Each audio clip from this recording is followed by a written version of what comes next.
From the outset of the COVID crisis, the European ideal of open borders came under severe stress.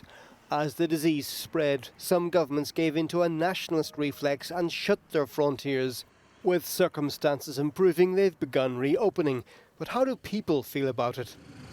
In partnership with pollsters Redfield and Wilton Strategies, we sought the views of residents in several countries.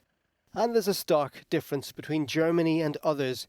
While distinct majorities favour border closures in Italy, France and Spain, in Germany, where the death toll was much lower, more than half of respondents feel they should be kept open.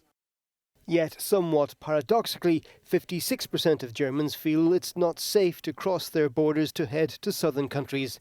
And that's also the prevailing view in Italy, France and Spain in particular, where 6 in 10 people think it's unsafe for northern Europeans to travel south. That's bad news for Mediterranean nations hoping for a recovery boost from this annual summer migration.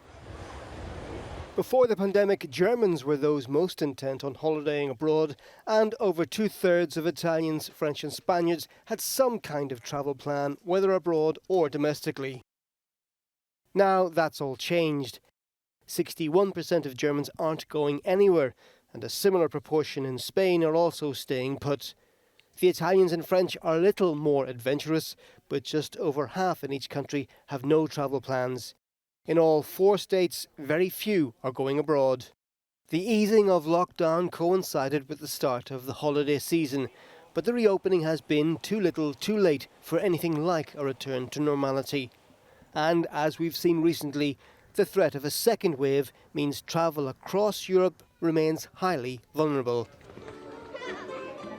Neil O'Reilly, Euronews.